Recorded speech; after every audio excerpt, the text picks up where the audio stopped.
What's going on, guys? My name is Derek. Welcome to my channel, Euro Superbike Life, or ESBKLife for short. Today, I just wanted to give you guys a quick garage update, or in my case, basement update, and what I have going on for this upcoming winter. At the time of this recording, it's early October, and by the time this actually gets posted to YouTube, it's probably mid to late October. Which means I only have a couple of weeks left in my riding season, so I have to start prepping bikes for the winter storage.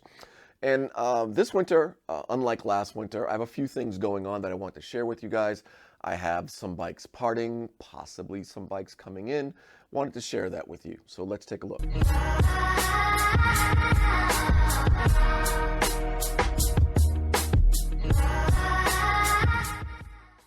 So over here is my BMW S1000RR track bike.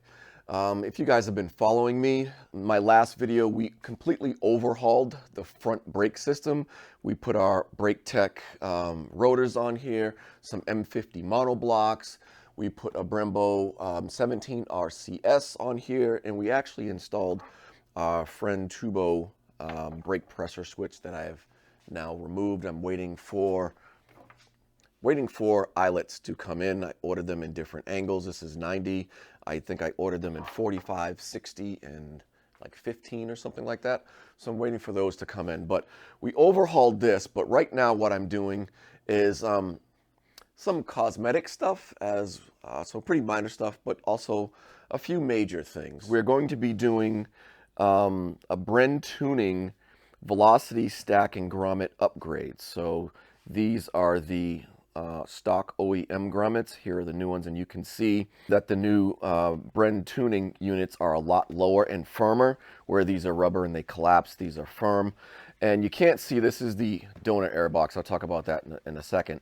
But here are the new velocity stacks. These came out of that box, and this box is from a Gen 2 BMW S1000RR. So the velocity stack upgrade is pretty common with Japanese bikes, not so common with European bikes. This modification is supposed to provide excellent top end and mid-range improvements over the stock unit. So we're going to pull the velocity stacks out of the stock box. They're a little bit taller than these guys, and with the shorter velocity stacks and the shorter grommets, which aren't really rubber, we should get some improvements in mid-range and top end, which is what we want. To help with that, I also went with a 46 tooth rear sprocket. This is a super light unit. I stuck with the 16 front sprocket.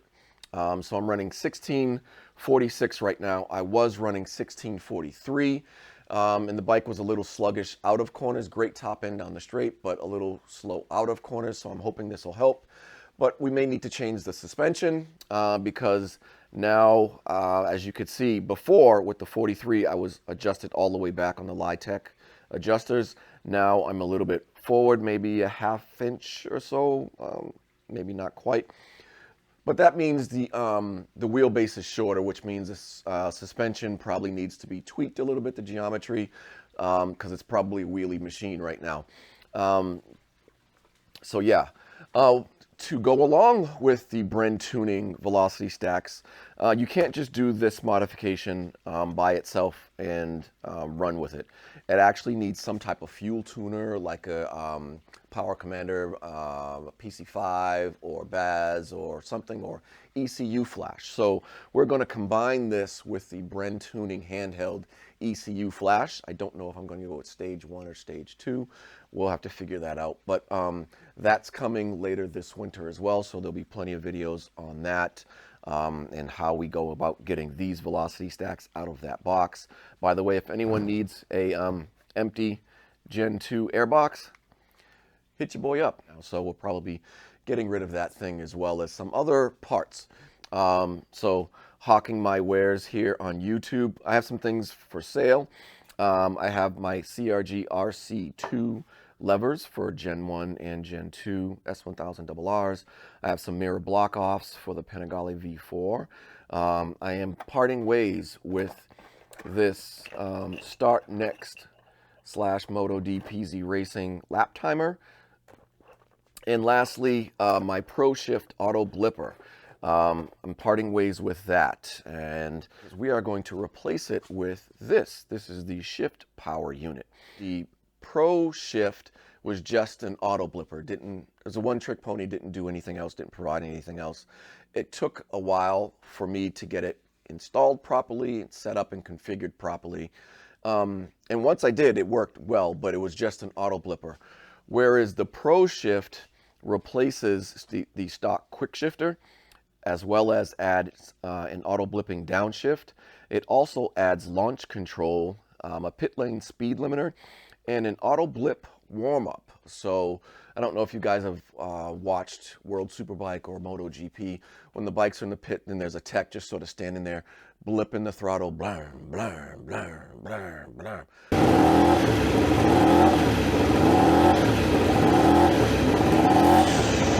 They're doing that to warm up the bike so that the rider doesn't have to do that or doesn't have to wait for the engine to come up to temperature while he's riding it on the track.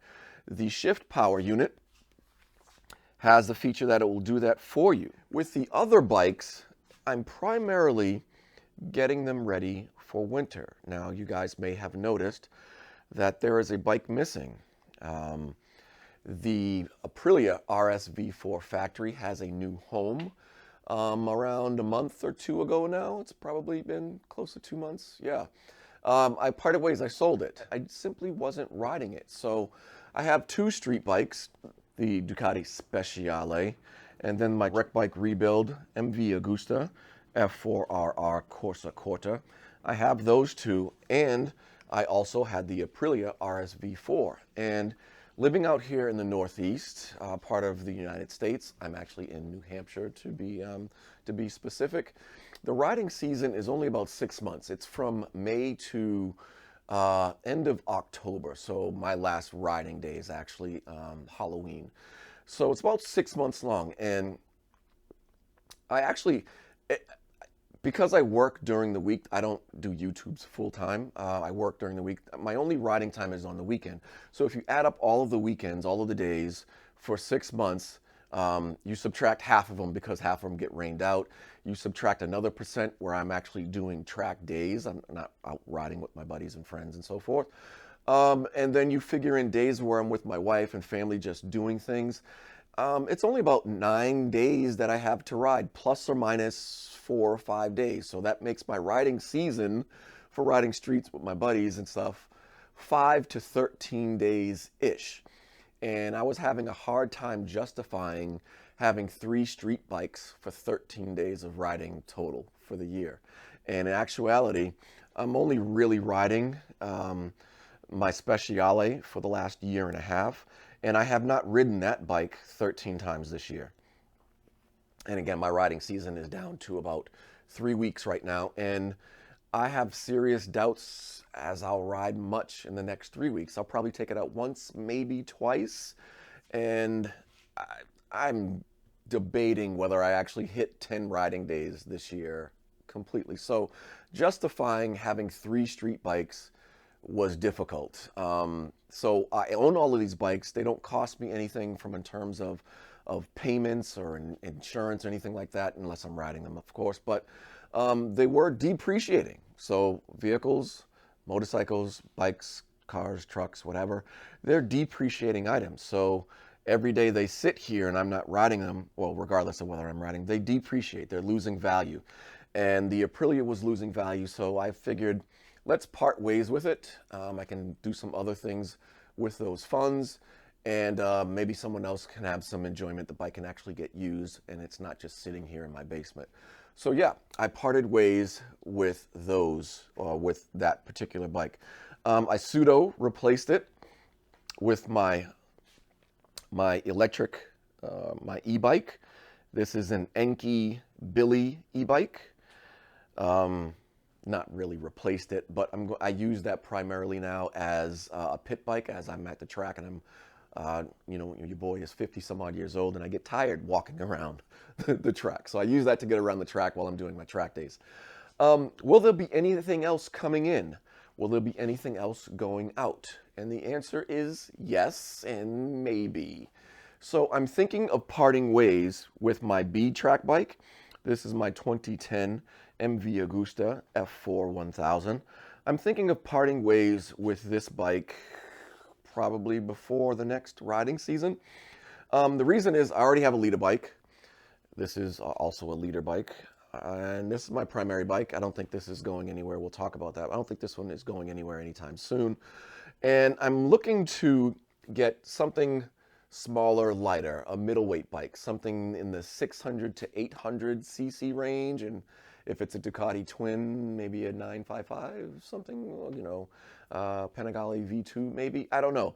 But something lighter, hustling one of these 1000 cc bikes around a track for 2 days, pretty tiring. And I'd prefer to have something for the afternoon. So I'll ride this in the morning sessions. In the afternoon, I'll ride the lighter bike. And my thought is that it'll be less tiring on the body, less physically wearing on the body.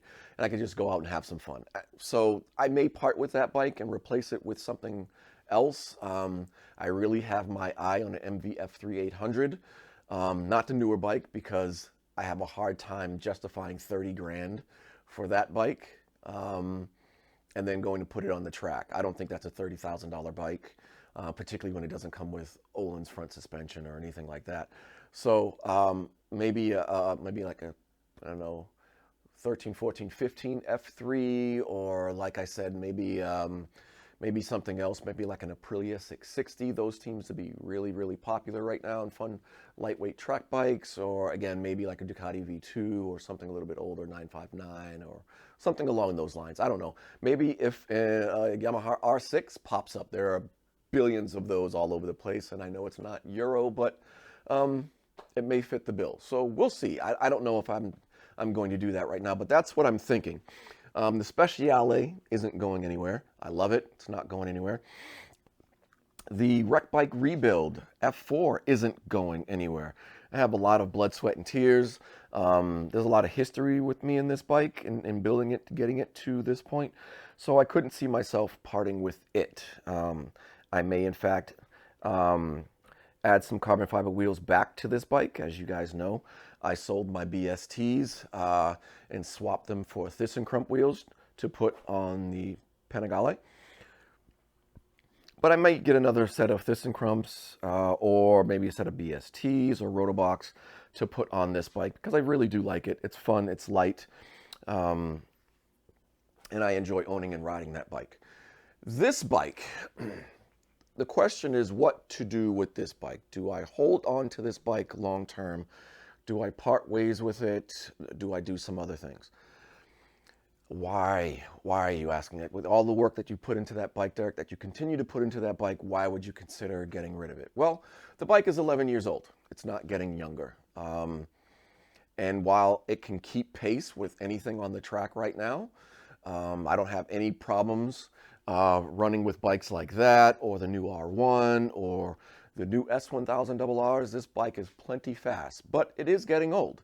And all of the newer bikes have newer technology. They're lighter, they're more powerful, they're quicker, they're more reliable in theory. And again, this bike is 11 years old and it has roughly 24,000 miles on it. So at some point very soon, actually before next year, it's due for a valve adjustment. But I am going to need to either replace this engine or I'm going to need to rebuild it. And there are some pros and cons to both. So obviously, just replacing it with a pre-owned unit, they tend to be a lot less expensive. You can get them for anywhere from $2 grand to $3,400, $3,500 and up.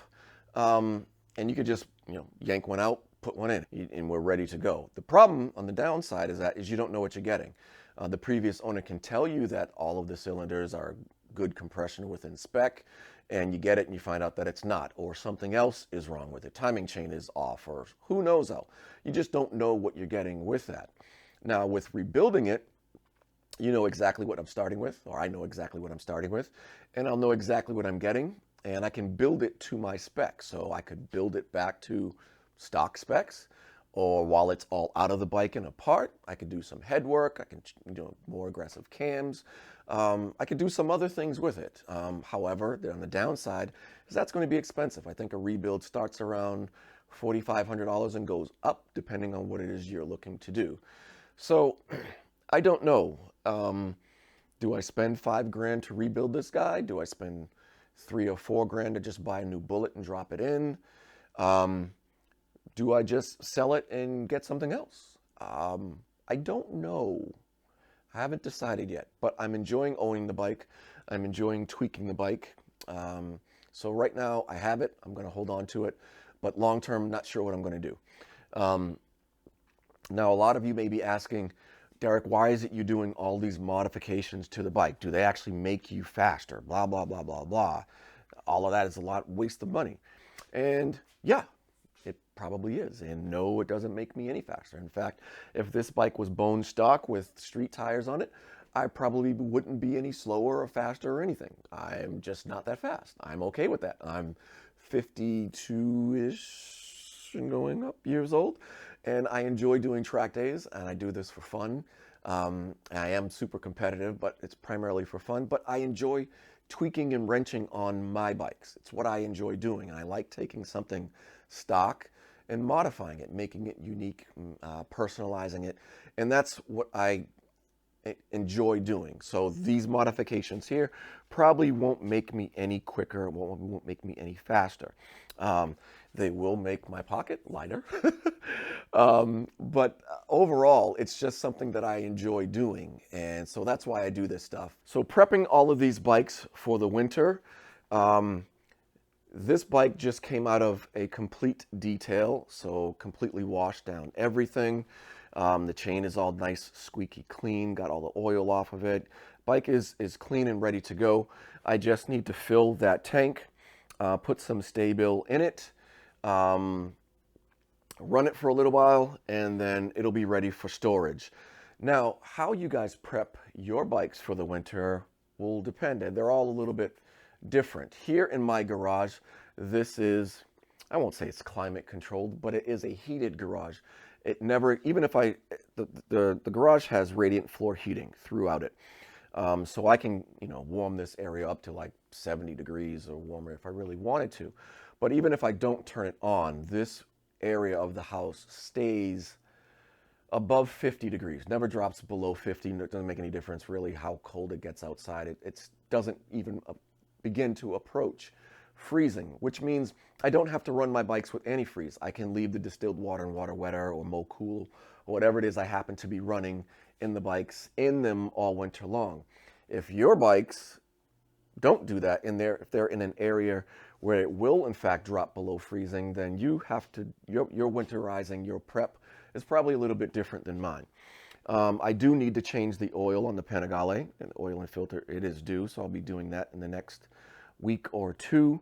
These bikes recently had oils changed, so I just need to fill them, put some fuel stabilizer in them, run them for a little bit, and then, cover them, put them on battery tenders, although they're already on battery tenders, as you can see. Get them up off the ground so the tires won't flat spot themselves, and they'll be ready for winter as well. So that's what I have going on, guys. I do have some videos coming for this stuff. I will also be posting some track day videos that I did over the summer that I haven't posted yet. Again, I have some stuff here for sale. But yeah, I have some things coming, some things in the works that will hopefully get me through the winter. You guys know I don't post a huge amount, but I'm hoping to post more this winter than I did last year, which is to say that I didn't post at all last winter. So that's what I have going on. That is my garage update. What else? Oh, I do have something in the area that's really special that should be here soon for helmets and headwear. So I'll have a video on that. I have something special coming in that. Really quick, I wanted to talk to you guys about my K&L MC615R lift. So some of you guys are still commenting on that video that I did 4 years ago now. And what I tried to get across in that video, that I apparently failed miserably, is that I'm not unhappy with the lift. The lift is fantastic. It functions awesome, other than the chipping paint that you guys can see is still flaking, still doing its thing. But it works. But what I was trying to get across in that video, with a little tongue-in-cheek and a little sarcasm, was that I was unhappy with the customer service experience. It was a really bad customer service experience. And again, what I was told is that no paint would stay on there, that area shouldn't be paint. And you guys that continue to comment that like I don't know that, are correct. No paint will stay on there. There are rollers on here. This is a 1,000-pound lift, and there are rollers here, which are covered in chip paint, as you can see. But there's no paint that will live in this area or in this area. So it shouldn't be painted. So I don't know how you guys value your dollar, but if this is the level of quality that you're expecting for your hard-earned dollar, then good on you. That's not what I'm expecting. And when I talked to the customer service rep, he pretty much told me that, and then in a very negative manner, and then offered me some touch-up paint. Now, after telling me that no paint is going to live in this area, that it shouldn't have been painted to begin with, why on earth he would offer me and send me some touch-up paint was beyond me. So that's what I was really upset with, and the whole tongue-in-cheek with covering the you know, the logos on the side, that was all in good fun, me being sarcastic, and clearly my sarcasm didn't come through like I thought it did. But I'm fully aware that paint is not going to stay there. I'm fully aware that it has no impact on the functionality right now of this lift. Right now, I don't have any chipping paint getting into any of those bearings. The hydraulic ram or pneumatic ram is working fine. The lift has always gone up and down when I wanted it to. It has not gone up or down when I haven't wanted it to, which has happened with some other lifts. Harbor Freight, if you're listening. So this is a very sturdy lift. I like it, and it works for me.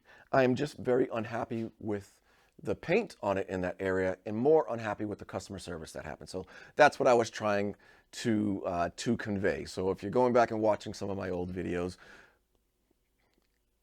guys, you don't have to be a cockeyed genius, and I'm not an idiot. I know that paint's not going to be there, and some people say, oh, just live with it. Well, if you shell out that kind of money and you expect paint to just fall off your thing, then good on you. I don't know what to tell you. That's not how I roll. So if I wanted paint to just fall off the thing, I would just bought a cheap, you know, $200-300 unit. I guess they're around $400 or $500 now from Harbor Freight. But I would have gotten a Harbor Freight one, and there's a good chance that my bike would have fallen off of it one night while I'm not down here. But regardless, that's all neither here nor there. But let's wrap this up. I'm Derek, your Superbike Life. Like, comment, subscribe, smash it if you didn't. Until next time, guys, take care.